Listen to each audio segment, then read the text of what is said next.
আসসালামু আলাইকুম। সবকিছু বদলে গেল এক পলকে। হ্যাঁ, একটি পলকে সবকিছু বদলে গেল। গত 54 বছরে কলমে লেখা ইতিহাস যা পড়লাম আমরা সবাই, কালকে 2 ঘন্টা 10-12 মিনিটে সব চেঞ্জ হয়ে গেল। ইলিয়াস হোসেন সাহেব এটা কি করলো? এটা কি করলো? আরে ভাই, আপনি একটা জিনিস রে ভাই, উনি আগে ইঙ্গিত দিছে অপেক্ষা করো, দেখো আমার সাথে কে আসতেছে। এমন টাইমে দরকার ছিল, আমার মনে হয় হ্যাঁ এই টাইমে দরকার ছিল, ঠিক কারেক্ট টাইমে তীর যেখানে মারতে চাইছে ইলিয়াস হোসেন, তীর ঠিক সেখানেই রাখছে। অনেক বাড়াবাড়ি হয়ে যাচ্ছিল 5ই আগস্টের বিপ্লবকে নিয়ে, অনেক খাটো করা হচ্ছিল, অনেক তাচ্ছিল্য করা হচ্ছিল এবং এটাকে সুযোগ করে দিচ্ছিল এই যে কিছু বুদ্ধিজীবী বিতর্কের মধ্যে ফেলে দিছিল। মানে এরা পোলাপান যা ইচ্ছা তাই, মানে আর কয়দিন পর না এদেরকে রাস্তা দেখলে ধোলাই দিবে এই পর্যায়ে নিয়ে যাচ্ছিল। এটা তো মেনে নেওয়া যায় না। আগস্টের বিপ্লব দেখেন মিল কত, এটাও আগস্টের বিপ্লব, আর মেজর ডালিম যেটা করছে সেটাই কিন্তু আগস্টেরই বিপ্লব। একই আগস্ট, একটা 15ই আগস্ট, একটা 5ই আগস্ট, 10 দিনের গ্যাপ। 10 দিন আগে বাবা, 10 দিন পরে মেয়ে। কিন্তু কি ইতিহাস পড়লাম, কি আর দেখলাম, কালকে পড়লাম কি আর দেখলাম কি, হ্যাঁ চোখে দেখলাম এবং শুনলাম। আপনাদের কি বিশ্বাস হয় নাই? বিশ্বাস হওয়ার কারণ আছে জানেন, ওনার এই কথাগুলোর মধ্যে আপনারা যদি যুক্তি খুঁজতে যান, যুক্তি পেয়ে যাবেন। 2-1টার তো সাক্ষী আমি নিজেই দিব। হ্যাঁ, 2-1টা সাক্ষী আমি নিজে, আমার তো বয়স হয়েছে। উনি বলছে ডালিম সাহেব ওনার বয়স 75, আমার মনে হয় আরেকটু বেশি হবে। হ্যাঁ, অনেক সময় মানুষ কিন্তু বয়স কমায়, আমিও কমাই, বয়স আরেকটু বেশি হবে, 75 না আর কি, একটু বেশি হবে হিসাবে বলে। আর ওনার কথাবার্তার মধ্যে একটা জিনিস দেখলাম, উনি কিন্তু দেখেন বিদেশে আছে এবং কোথায় আছে এটা একটা ব্যাপার খেয়াল করছেন আপনারা। উনি কোথায় আছে এটা কিন্তু উনি বুঝাইতে চান না। ওনার পিছনে কিন্তু ব্লু স্ক্রিন ছিল, আর ব্লু কাপড় দেওয়া ছিল বা কিছু একটা ছিল। তার মানে মনে করেন আমি এখন কোথায় বসে রয়েছি, ঘরের পর্দা দেখা যাচ্ছে। যেমন গতকালকে আমি কোথায় ছিলাম, আমার ছেলের টেবিলে, পড়ার টেবিলে। ব্যাকগ্রাউন্ড দেখে তো আপনি বুঝতে পারবেন না এই ওয়াল কোথাকার, পরীক্ষা করলে যে এই বইগুলা কোথাকার বা এই পর্দা কোথাকার হইতে পারে, এগুলো বোঝা যায়। মানে ওনার অবস্থান উনি এখনো বুঝাইতে চান না। এবং ইন্টারভিউ দেওয়াকালীন একটা জিনিস খেয়াল করছেন, একজন একটা কাগজ লেখা ওনার হাতে দিয়ে গেল, উনি আবার কথা বলতে বলতে এক নজর এটা দেখে নিল। আবার ইলিয়াস হোসেনকে মেসেজে জানাচ্ছিল যে আর লম্বা করা যাবে না, আর সময় দেওয়া যাবে না। তার মানে ওনার চারিদিকে মানুষ আছে, ওনার সিকিউরিটি আছে। উনি এতদিন কেন আসেন না, এখন কেন আসলেন, এইটা আমরা একটু মিলাই দেখি। বেশি বক্তব্য দেওয়া দরকার নাই আমার। আসলে একটু আমরা এই ব্যাপারটা আলোচনা করি যে উনি তো এই কথাগুলো ইলিয়াস হোসেন সাহেবের চ্যানেলে এই শেখ হাসিনার আমলেই দিতে পারতো না, দিল না কেন? কোনো বাধা ছিল? কোনো বাধা ছিল না। আবার এখন দিল কেন? ওনার ইচ্ছা হলো কেন? ইলিয়াস হোসেন ওনাকে রাজি করাইতে পারলো কেন? এটা একটা যোগসূত্র খুঁজি, আসেন দেখেন। বিবিসির সাথে একটা ইন্টারভিউতে ডক্টর মোহাম্মদ ইউনূস স্যার একটা কথা বলছিলেন, রিসেট বাটনে চাপ দেওয়ার। এটা নিয়ে কিন্তু অনেক আলোচনা হয়েছে, অনেক বিতর্ক হয়েছে যে উনি কি বুঝাইতে চাইলেন। উনি কি মুক্তিযুদ্ধকে অস্বীকার যেতে চান? উনি কি স্বাধীনতাকে অস্বীকার যাইতে চান? উনি কি 15ই আগস্টকে অস্বীকার যাইতে চান? এরকম অনেক কথা, ওইখানে জয় বাংলাকে অস্বীকার যাওয়া যাবে না, আর অনেক ব্যাপার ছিল না। ব্যাপারটা এরকম ছিল দেখেন, শেখ হাসিনার আমলে, এটা একটু বলি তাইলে আপনারা বুঝতে পারবেন কোরআন নিয়ে যদি আপনি তুচ্ছ তাচ্ছিল্য করেন বাইচা যাইতে পারবেন। হ্যাঁ, এই যে শাহবাগীরা কোরআন নিয়ে তুচ্ছ তাচ্ছিল্য করছে, নবীজিকে নিয়ে ট্রল করছে, কোনো ব্যাপার না। কিন্তু শেখ মুজিবুরকে নিয়ে আপনি ট্রল করবেন, 2 ঘন্টার মধ্যে অ্যারেস্ট হয়ে যাবেন। 2 ঘন্টা তাহলে কোথায় নিয়ে গেছে? ধর্মের উপরে নিয়ে চলে গেছে, তো ইসলাম ধর্মের উপরে নিয়ে চলে গেছিল তো, বুঝছেন? যাই হোক, আমি উত্তেজিত হয়ে যেতেছি, অত ব্যাখ্যায় যাব না। আমি আগের জায়গায় আসি। রিসেট বাটন চাপ দিয়ে দিছে ইলিয়াস হোসেন। এটা আমি জানি না আপনারা কি অ্যাঙ্গেলে দেখতেছেন। আমি একটা মিল পাচ্ছি, আমি একটা মিল পাচ্ছি যে উনি বিবিসির কাছে ডক্টর মোহাম্মদ ইউনূস যে বক্তব্যটা দিয়েছিলেন, ওখানের মধ্যে একটা কথা ছিল যে রিসেট বাটনে চাপ দেওয়া হয়ে গেছে। আরেকটা কথা ছিল ছাত্ররা আমাকে, মানে ছাত্র জনতা আমাকে এই চেয়ারে বসাইছে, প্রধান উপদেষ্টা বানাইছে, ওনার ডাকেই, মানে ওনাদের ডাকেই উনি আসছেন, এইটাই উনি বুঝাইছেন। আজকে এই যে ডালিম সাহেবের, এই যে ডালিম সাহেব যে বক্তব্য দিলেন, যে ইতিহাস আমাদেরকে জানাইলেন, এটা কি রিসেট বাটন চাপ দেওয়া না? বোঝা যায় না যে আমরা একটা ভুল ইতিহাসের পিছনে ছিলাম? পুরাটাই তো ভুল। এই দেশটাকে অঙ্গরাজ্য বানাইতে চাইছিল। এই 2 ঘন্টা 12-13 মিনিট আমরা কি ইতিহাস বুঝলাম? যে স্বাধীনতার যুদ্ধ যখন আরম্ভ হয়ে গেছে, তখনই ভারত একটা চালাকি করে 7টি দফা দিয়ে বাংলাদেশ সরকারের সাথে, যেটা আমাদের ওই যে একটা সরকার গঠন হয়েছিল নজরুল ইসলাম এবং তাজউদ্দিন সাহেবকে নিয়ে, সেই সরকারের কাছে 7টি দফা দিয়ে লিখিত আরেকটা সরকার গঠন করা হইল, এবং তোমাদেরকে আমরা স্বাধীনতা এনে দিব, তোমরা আমাদের অঙ্গরাজ্য। কিন্তু এটা মুখে বলার দরকার নাই, এটাই তো ছিল। ওর মধ্যে বড় একটা দফা কি ছিল জানেন? যে এই দেশের যে প্রধান থাকবে তার সিকিউরিটি আমরা দিব। চিন্তা করেন। এবং বিশাল শক্তিশালী একটা মিলিটারি বাহিনী গঠন করা যাবে না, সেটারও কোনো কিন্তু প্রমাণ আছে। রক্ষী বাহিনী তো এর হয়েছিল না? রক্ষী বাহিনী আমার একবার কানে ধরে উঠানো বসানো করছে, 7 রাস্তার মোড়ে চেয়ার, মানে সাইকেল নিয়ে এরকম দাঁড়ায় থাকতে দিচ্ছে 10 মিনিট, আর কানে ধরে উঠবস করছি, কারণ বেয়াদবি করছিলাম। ওনাদের ক্যাম্পের সামনে দিয়ে যাচ্ছি, ওনাদের তাবু গাড়া ক্যাম্প ছিল 7 রাস্তার মোড়ে, এফডিসি থেকে বাইরে। আমি সাইকেল চালা যাইতেছি, শীষ মারতে মারতে, বুঝছেন?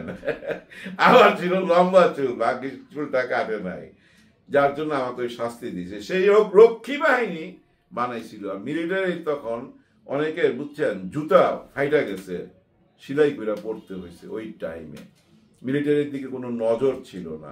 এগুলো সব ভারতের ইঙ্গিতে করছে, এই 7 দফার মধ্যে আছে। যাই হোক, এগুলো আমার আলোচনার বিষয় নয়। আমার আলোচনার বিষয় এই ছাত্র জনতা যে আন্দোলন করলো, আর গতকালকে যে আন্দোলনটা দেখলাম, এটা একটা বিপ্লব ঘটা ফেলাইছে তো ইলিয়াস হোসেন।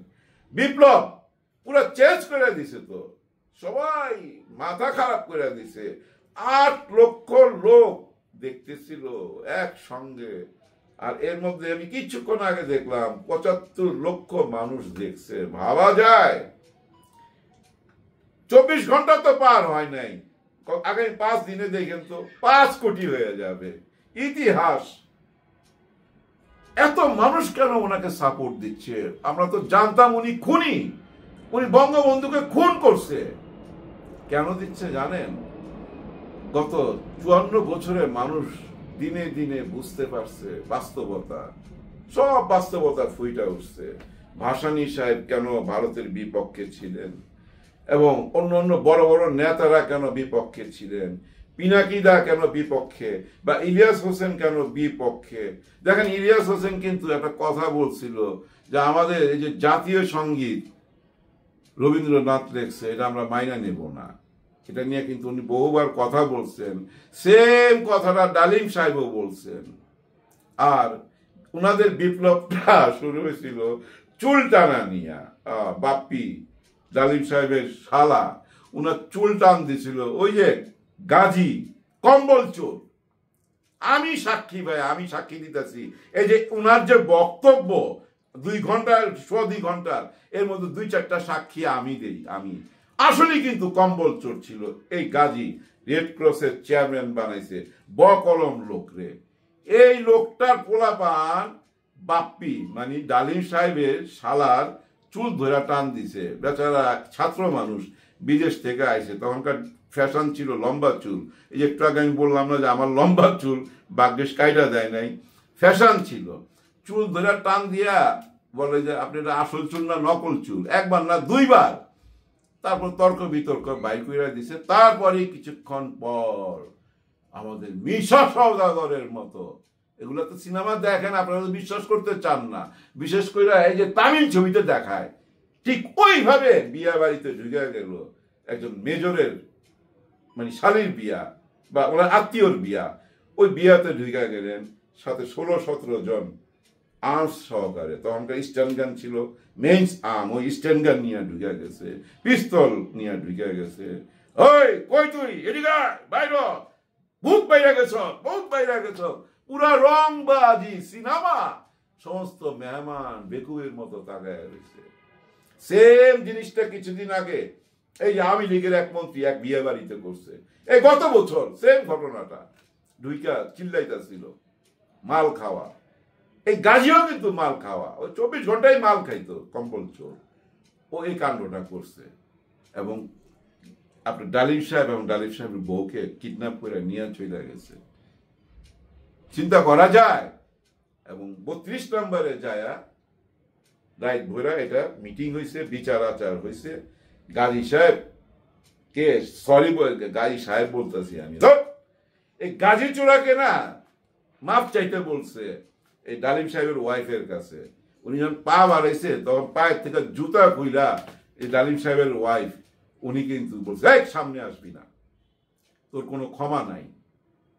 আসলে কিন্তু ক্ষমা নাই। হিরো তো আমার বউয়ের গায়ে আপনি হাত দিবেন, আমি আপনাকে ছাড়ুম যদি আপনি মানুষ হয়ে থাকেন, মর্দ হয়ে থাকেন। রিয়েল হিরো না ভাই। বোনেরা আপনারা বলেন, আপনার হাজবেন্ড হইলে আপনি কি বলতেন? আপনাকে একজন গায়ে হাত দিছে, আপনাকে কিডন্যাপ করবে, আপনার হাজবেন্ড ছেড়ে দিবে? সে যেই হোক না কেন নমনম করবে? নমনম করে নাই। এই নতুন ইতিহাস রচনা করে দিছে ডালিম সাহেব। এখন তো হিরো হয়ে গেল। চিন্তা করা যায়, ভাবা যায়। ওনার কথা আপনারা ভুল ধরবেন কিভাবে? সত্যি তো মিষ্টি খাওয়ানো হয়েছে। আমি একাই তো খাইছিলাম 13-14টা মিষ্টি, মহল্লায় ঘুরা ঘুরা। ওই মোড়ে মিষ্টি দেয়, ওই মোড়ে মিষ্টি দেয়। এই যে শেখ মুজিবুরকে মারছে যেদিন, তারপর দিন সকালবেলা আমি আমার বন্ধু সাকি চিটাং থেকে আইসা নামলাম কমলাপুর, তারপরে যে নাখালপাড়া দিয়া যাইতে যাইতে মিষ্টি খাইতে খাইতে গেছি, এই গলি ওই গলি, বাসায় পৌঁছাইছি। মা এত চিন্তা, আমি রিক্সা পাইতেছি না, মেন রোডে কিছু সব বন্ধ, হাইটা আসছি কমলাপুর থেকে এই মহাখালী নাখালপাড়ার ভিতর দিয়ে, গলির ভিতর দিয়ে দিয়া। আপনারা জানেন মসজিদের মধ্যে নামাজে মানে বলতেছে যে নমরুদকে তুমি ধ্বংস করছো আল্লাহ, আমাদেরকে বাঁচাইছো। এই মুনাজাত হইছে, আমি সাক্ষী মুনাজাত হইছে। উনার কথা সাক্ষী দিলাম তো দুইটা, মিষ্টি খাওয়া আর মুনাজাত হয়েছে। মানুষ খুশি হয়েছে তো, মানুষ না মনে মনে রবের কাছে চাইতে আল্লাহ আমাদেরকে রক্ষা করো। কারণ 2074-এ একটা দুর্ভিক্ষ হয়েছিল, ভয়াবহ দুর্ভিক্ষ ভাই, খাওয়া নাই, কিচ্ছু নাই। আমরা নিজেরা বুঝছেন শাক আনতাম, কিন্তু তেল ছিল না। এই যে তেল দিয়া শাক, আমরা তেল ছাড়া শুধু সিদ্ধ খাইতাম। কারণ অনেক অভাব চারিদিকে। আর আমরা তো গরিবের পোলা, বুঝিনি তো কিভাবে বাইচা গেছিলাম। অনেক মারা গেছে, প্রায় 1.5 থেকে 2 লক্ষ লোক মারা গেছে, আরো বেশি হবে ওই 74 সালে দুর্ভিক্ষে।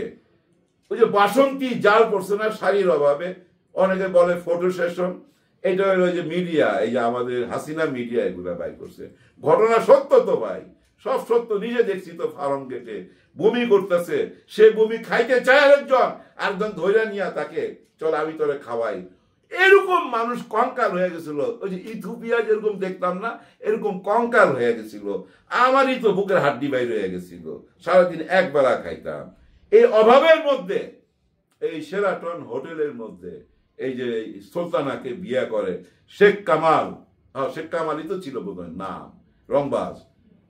সোনার মুকুট প্যারিস থেকে আনাইছিল, প্যারিস থেকে পত্রিকার প্রথম পাতায় আসছিল নিউজ, মুকুট মুকুট সুলতানের মাথায় ওই টাইমে। তো ওই মানুষটাকে মানুষ মাইনা নিবে মনে মনে, এই জন্য রবের কাছে দোয়া চাইতেছিল যে রব আমাদেরকে রক্ষা করো। আর ওই রক্ষাকারী হিসেবে ডালিম সাহেবরা আসছিলেন, যার জন্য এখন হিরো হয়ে গেল, কিন্তু ডিফিকাল্ট করে দিল বাংলাদেশের রাজনীতিকে, একদম ভূমিকম্পের মতো নাড়ায় দিছে। অনেকে বলতো না শেখ মুজিবের ছবিকে টাইনা কেন নামানো হইল দড়িবান্ধা, এটা ওনারা মাইনা নিতে পারে না। আমি তো এমন দৃশ্য দেখছি, আর্মিরা মিলিটারিরা শেখ মুজিবের ছবি ভাঙতেছে। আপনারা দেখছেন না ভাই, এই 5ই আগস্টের পরে 2-3 দিন এগুলো দেখছি না, এটা নিয়ে অনেকে মায়া কান্না করতেছিল। এখন যারা মায়া কান্না করতেছিলেন আপনারা এখন মুখ দেখাবেন কিভাবে? কারণ জিয়াউর রহমানও তো জড়িত এই হত্যাকাণ্ডের সাথে। ওনারা কোরআন শপথ করছিল এবং জিয়াউর রহমান বলছিল যে আমি তোমাদের সঙ্গে আছি, এবং ওনার সঙ্গে 2 জন দেখা করত, জিল্লুর রহমান সাহেবের এখানে রশিদ সাহেব যে ইন্টারভিউ দিলেন উনি, আর ডালিম সাহেব। ক্রস চেক করেন ওই ইন্টারভিউ জিল্লুর রহমান সাহেবের, আর জিল্লুর রহমান সাহেবের ওই ইন্টারভিউ শেখ হাসিনা নিশ্চয়ই দেখছে। আমার মনে হয় জিল্লুর রহমান সাহেব ক্লিয়ার করা উচিত, নিশ্চয়ই দেখছে। না শেখ হাসিনা জোর দিয়ে কেন বলতো জিয়াউর রহমান তার বাবার খুনি, জোর দেওয়া বলতো, কিন্তু আমরা তো বিশ্বাস করতাম না। ঘটনা তো সত্য। এখন সত্য হওয়াতে কি হইলো, যারা মায়া কান্না করছেন তারা এখন মুখ দেখাবেন কেন? আপনারা কেন মায়া কান্না করছেন সেটাও আমি বুঝি, আপনারা বুঝেন ভাই অনেকে, তা আমি একটু বলি। ওনাদের ধারণাটা কি জানেন?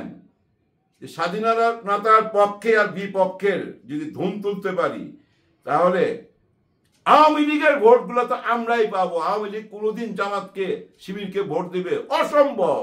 আরেকটা কথা মিলে গেছে, খেয়াল করে দেখেন, শেখ মুজিবুর রহমান ধরা দিছে পাকিস্তানিদের কাছে। দেখেন ওনাকে ওই যে আমরা যে সোহেল সাহেব, ওই সোহেল সাহেবের বাবা তাজউদ্দিন সাহেব রাত্রে 11টার সময় ফোন করছে যে চারিদিক থেকে আর্মি নাইমা গেছে, আপনি পালায়া যান। ওখানে ওনারা শেখ মুজিবুর মিটিং করতেছিল, অনেকেই পালায়া গেল, উনি পালাইলেন না। উনি কিছুক্ষণ পর আর্মিরা এসে ওনাকে অ্যারেস্ট করে নিয়ে গেলেন, কিন্তু ওনার ফ্যামিলি কিন্তু রাইখা গেলেন এবং বইলা গেলেন আমার ফ্যামিলিকে দেখা রাখবা। এটারও একটা প্রমাণ আছে কিভাবে দেখা রাখবা। দেখেন শেখ মুজিবুর তো স্বাধীনতার পক্ষে, মুক্তিযোদ্ধার পক্ষে, তো মুক্তিযোদ্ধাদের সঙ্গেই তো লড়াই করতেছে পাকিস্তান আর্মি। সেই পাকিস্তান আর্মি এই যে সিএমএসে যায় চিকিৎসা করাবে কেন শেখ হাসিনাকে? শেখ হাসিনা নিজের মুখে বলছে না যে আমার বাচ্চা কোলে নিয়ে আমি বৈশা রয়েছি, তারপরে একজন আর্মি অফিসার আসলো, বলে এটা কে? বলে আমার সন্তান। তখন হিন্দিতে বলছিল আর এক নবরুদ পায়দা হওয়া। কোথায় বলছিল? সিএমএসে। তাহলে মুক্তিযোদ্ধার পক্ষের মানুষকে ওই পাক আর্মি কেন পাহারা দিবে? কথা মিলা গেল না যে উনার ফ্যামিলিকে পাহারা দিয়ে রাখছে? মিলা গেছে তো ভাই, তাই না? দেখেন ইন্ডিয়ার অঙ্গরাজ্য বানাইতে চাইছিল প্রথম, তারপরে 75-এ সেটা ধ্বংস করে দিল মেজর ডালিম। এরপরে আবার আইসার নামলো, কারণ ইন্ডিয়াতে ছিল শেখ হাসিনা, শেখ রেহানা, ওনাদেরকে জিয়াউর রহমান নিয়ে আসলো। জিয়াউর রহমানকেই বসাইছে কিন্তু ইনারা, এই যে মেজর ডালিমরা গদিতে, বোঝাই যায়। কিন্তু বসার পর ইনাদেরকে বিভিন্ন দেশে পাঠায় দিছে। বিশাল কিছু একটা ঘটনা ঘটছে, বলা হয়েছে না 4000-এর মতো কিলিং হয়েছে। অনেক ঘটনায় ওনারা বিদেশে সেটেল হয়ে গেছে, জিয়াউর রহমান রয়ে গেছে, এবং ওনার কথা থেকে বোঝা যায় যে ওনার প্রাপ্য উনি পেয়ে গেছেন, সেটাকে তো একটা ইঙ্গিত দিচ্ছেন। তার মানে উপরওয়ালা ওনার প্রাপ্য ওনারে দিয়ে গেছেন, কারণ ওনার মৃত্যুটা তো নর্মাল ছিল না। জিয়াউর রহমানের চিটাগাঙ্গে নর্মাল মৃত্যু তো, তাই না? ওনার লাশ পাহাড়ে চিপায় ফেলাই দিয়েছিল, সেখান থেকে খুঁজা নিয়ে আসা হয়েছে আবার এখানে। তারপর ওই যে সংসদ ভবনের পাশে কবর দেওয়া হলো, যেটা ছিল শেখ হাসিনার সবচেয়ে বড় জ্বালা। এই কবর কেন এখানে থাকবে? এই কবর কয়েকবার উঠা ফেলতে চাইছিল। রাজনীতি কোন পর্যন্ত গেছে চিন্তা করেন।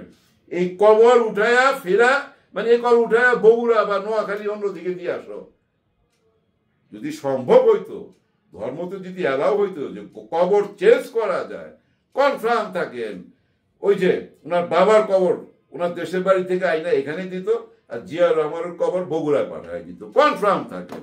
আর ভিডিওটা শেষ করে দেবো একটা জিনিস মজার, মনে হয় কি জানেন, পাকিস্তান থেকে ইজারা নিছি এই দেশটাকে, যে ভাই তোমরা কিছুদিন খাবা আর আমরা কিছুদিন খাবো, দুই দল ভাগাভাগি কইরা একটা ইজারা নিছি। 54 বছর হয়ে গেছে, এখনো দেশ কিন্তু স্বাধীন হয় নাই, কিন্তু 5ই আগস্ট স্বাধীন হয়েছে। ডালিম সাহেব কিন্তু একটা ইঙ্গিত দিছে, আপনারা খেয়াল করছেন কিনা? ভদ্রলোক কিন্তু রাগী মানুষ, একটা জায়গায় কিন্তু বইলা ভালাইছিল, ওই যে আয়নাঘর টাইনাঘর, বাল বাল শব্দটা কিন্তু মুখ মুখে উচ্চারণ করছে, খুব খেয়াল করে দেখেন আপনারা। ওই আয়নাঘর টাইনাঘর বলতে যায়, আর চলতি ভাষায় কথা বলছে। দেখেন 50 বছর বিদেশে যদি কেউ থাকতো, চটাং চটাং ইংলিশে মারতো। ওনার কথাবার্তা একেবারে সোজা বাঙালি চলতি ভাষা, এবং কথার মধ্যে বোঝা যায় আল্লাহর উপর সে ভরসা রেখা চলে, টোটাল ভরসা আল্লাহর উপর, ওনার কথাতে বোঝা যায়। উনি কিন্তু একটা জায়গায় বলছেন এই বিপ্লবীদেরকে, এই 5ই আগস্টের বিপ্লবীদেরকে, যে তোমাদের বিপ্লব ছিনিয়ে নিয়ে যাবে, তোমরা সাবধান থাকো, এবং তোমাদের যদি কোনো হেল্প লাগে, কোনো বুদ্ধি পরামর্শ লাগে, আমি দিতে রাজি। এটা কিন্তু আপনি ইলিয়াস হোসেন সাহেব ওনাকে প্রশ্ন করেন, নিজে থেকে বলছে, কিন্তু নিজে থেকে মাথায় রাখেন। যার জন্য আমি বলতেছি ওই রিসেট বাটনের সাথে কোথায় যেন একটা মিল পাই সব কিছু।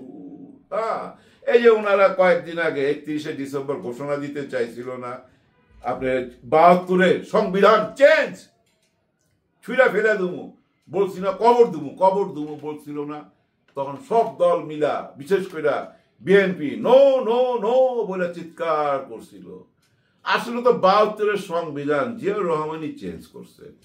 জিয়াউর রহমানই চেঞ্জ করছে, কিন্তু 72-এর সংবিধান গদিতে বৈশা, আবার আওয়ামী লীগ আইসা আইন কানুনের মাধ্যমে আবার 72-এর সংবিধানে গেছে। তার মানে কি, আপনারা জিয়াউর রহমানের ভক্ত যারা, জিয়াউর রহমানের কথাই তো মানতেছেন না, জিয়াউর রহমানের আদর্শই তো মানতেছেন না, কিন্তু 5ই আগস্টের ওরা মানতেছে যে ওই 72-এরটা চেঞ্জ, প্রয়োজনে ওই যে 75-এর পরে জিয়াউর রহমানেরটা থাকবে, কিন্তু 72-এরটা মানবো না। কিন্তু বিএনপির যে বর্তমান যারা নেতা, ওনারা কিন্তু মাইনা নিতে চায় না, বোকার মতো। কারণ ওই যে ভোট ব্যাংক, যে হিন্দু ভাই বোনদের ভোটটা পাবো, আওয়ামী লীগের ভোটটা পাবো, ওই গ্রুপটাকে টার্গেট করছে। কারণ হিন্দুরা তো জামাতকে ভোট দিবে না, শিবিরকে ভোট দিবে না, নতুন দল যেটা আসতেছে তাদেরকে ভোট দিবে না, সমস্ত ভোট বিএনপিকে দিবে। সেটার টেস্ট মাইরা দিছে ইলিয়াস হোসেন। একদম এই জেনারেশনকে চিনেন না ভাই, ডেঞ্জারাস, এদের চোখ খুইলা গেছে। চিন্তা কইরা দেখেন, 75 হয়ে গেছে আমি যখন আরম্ভ করি ভিডিওটা, এতক্ষণ হয়তো 80 পার হয়ে গেছে, 80 লক্ষ লোক পার হয়ে গেছে। কয়েক ঘন্টার মধ্যে 1 কোটি পার হয়ে যাবে। এই যে মাইন্ড সেট আপ চেঞ্জ হচ্ছে, নতুন ইতিহাস লেখা হচ্ছে, কিন্তু অলরেডি লেখা শুরু হয়ে গেছে। উনার কথাগুলো কেউ না কেউ তো লিখতেছে। আমি যে কিছুটা বললাম, আরেকজন যে কিছুটা বলবে, এই বলাগুলাই লেখা। দিন তো চেঞ্জ হয়েছে, কলম দিয়া লেখার দরকার নাই, সবাই কথা থেকে যাবে ইথারে, সব থেকে যাবে। এখান থেকেই নেক্সট জেনারেশন বুঝে নিবে তাদের কোন পথে যাইতে হবে। প্রথম কথা, আমরা স্বাধীনতা চাই, পূর্ণ স্বাধীনতা। আমাদের উপরে কেউ ছায়ার মতো নাক গলাবে, ছড়ি ঘুরাবে, সেটা চাই না। যেটা গদিতে বসার 2 দিন আগে আমাদের ডক্টর মোহাম্মদ ইউনূস স্যার বলছিলেন 7 স্টার নিয়া, এবার মিলায় দেখেন একই কথা তো বলা হয়েছে, তাই না? যেটা জামাত বইলা থাকে, শিবির বইলা থাকে, যেটা পিনাকিদা বইলা থাকে, ইলিয়াস হোসেন বইলা থাকে, কনক সারওয়ার বইলা থাকে, যে আমরা ভারত মুক্ত একটি বাংলাদেশ চাই। এইটা চার অধিকার আছে। আপনারা কেন চাইবেন না? আওয়ামী লীগ কেন চাইবেন না? আপনারাও চান, আপনারা এই দেশের মানুষ, এই দেশেতেই রাজনীতি করবেন, কিন্তু পুরানদের বাদ দিয়ে নতুন সেট আপে ওই যে রিসেট বাটন চাপ দেওয়া, আমাদের ডক্টর মোহাম্মদ ইউনূস স্যার ওইটা কিন্তু আর পুরোপুরি ব্যাখ্যা দিছে কিনা আমি জানি না, কিন্তু অনেকে অনেক রকম ব্যাখ্যা দিছিল, কিন্তু আমি পূর্ণ ব্যাখ্যা পাইয়া গেছি এই ইলিয়াস হোসেন সাহেবের এই 2 ঘন্টা 10-15 মিনিটের যে ইতিহাস দেখলাম, এই ইতিহাস থেকে আমার তো মনে হয় রিসেট বাটনে চাপ দিয়ে দিছে, চাপ দেওয়া হয়ে গেছে। আর এটার জন্য সমস্ত কৃতিত্ব ইলিয়াস হোসেনের। যদি আমরা এটা মেনে নেই। আর যদি আমরা বলি ধরো এটা ভুয়া ইতিহাস, উনি বললেই হইল কিনা, আমরা মানি না, কিন্তু মানতে হবে। কারণ ওই সময়ের অনেক মানুষ তো বাইচা আছে, আমার বয়সী তো হয়েছে, ওদের সঙ্গে আলাপ করেন। আচ্ছা, সোজা একটা হিসাব আমি বলি। উনি যে বলছেন ডক্টর ডালিম সাহেব যে 3 লক্ষরে 30 লক্ষ বানাইছে। আসেন আমরা এই যে সোশ্যাল মিডিয়াতে যার যার জায়গা থেকে প্রত্যেকের গ্রামে খোঁজ খবর নেই। আপনার গ্রামে কয়জন মারা গেছে, আমি খোঁজ নিব আমার গ্রামে কয়জন মারা গেছে, পাক হানাদার বাহিনী মারছে, এবং আমার গ্রামে কয়জনকে রেপ করছে। আমরা এইভাবে খোঁজ খবর নিব, এইভাবে খোঁজ খবর নিব। এই যে আমরা যখন হিসাব বাইর করব সোশ্যাল মিডিয়াতে, এই দায়িত্বটা অন্তত আমরা নেই। এই চ্যালেঞ্জ যদি করতে চাই আমরা মেজর ডালিম সাহেবকে, এই জায়গাটায় চলেন আমরা চ্যালেঞ্জ করে এই জায়গাটায় হিসাব বাইর করি, তাইলে তো হয়ে যায় কার গ্রামে কতজন মারা গেছে হিসাব দেন, 1 মাসের মধ্যে টোটাল হিসাব বাইরে হয়ে যাবে। শেষ করার আগে শুধু এইটুকু বলবো, খুব সাবধানে রাজনীতি করেন, আগের রাজনীতি বাদ দেন। আগের রাজনীতি বাদ দেন। আপনারা একটুখানি নজর দিলেই বুঝতে পারবেন ইলিয়াস হোসেন রিসেট বাটনে চাপ দিয়ে দিছে। মেজর ডালিম সাহেব যা কথাবার্তা বলছে, বা পিনাকি দা যেসব কথা আমাদেরকে বলতো, বা কনক সরোয়ার যেসব কথা আমাদেরকে বলতো, মেজর ডালিমের সাথে কথার মিল পান না? মিল তো পান। এবং ওই যে 5ই আগস্টে যারা ছাত্র জনতা যারা অভ্যুত্থান করলো, তাদের কথার সাথে মিল পান না? মিল পান। এবং বিবিসির কাছে যে ইন্টারভিউ দিল, রিসেট বাটন চাপ দেওয়া হয়ে গেছে যে বলল, সেটার সাথে মিল পান না? মিল পান। সব নতুনের দিকে, নতুনের জোয়ার আসছে ভাই, নতুনের জোয়ার। দেখেন এই নতুন যারা আসতে চাচ্ছে, যাদেরকে বললেন মেজর ডালিম সাহেব, ওনাদের উদ্দেশ্য বললেন না যে আমার হেল্প লাগলে তোমরা পাবা, প্রয়োজনে আমি তোমাদেরকে উপদেশ দিব। এই 5ই আগস্টের বিপ্লবীদেরকে বলছে না? এমনও তো হইতে পারে যে মেজর ডালিম ওনাদের প্রধান হয়ে যদি চলে আসে, ওনারা যদি নিয়ে আসে, এরকম ঘটনা ঘটতে পারে না ভাই? ঘটলে কিন্তু আমি ব্যক্তিগতভাবে অবাক হব না। কারণ আমার এই ক্ষুদ্র ব্রেনে আমি যেভাবে বুঝি সেটুকু আপনাদের কাছে বললাম। ভুলও হইতে পারে, ভুল হইলে কমেন্ট বক্সে জানাবেন। কেন জানি আমার মনে হয় মেজর ডালিমই ইনাদের নেতা হয়ে আসতে পারে। এই যে নতুন দল যেটা গঠন হচ্ছে, আগামী নির্বাচনে আসতে পারে, আসতে পারে। ওয়েলকাম জানান, ওয়েলকাম জানান। কারণ এই নতুনরা তো আমাদেরই সন্তান, আমাদেরই ভাইগনা, ভাতিজা, আত্মীয় স্বজন, ভাই ব্রাদার। নতুনদেরকে নিয়ে নতুন একটা বাংলাদেশ গড়তে অসুবিধা কি? সবার জন্য সবাই দোয়া করবেন। আল্লাহ হাফেজ।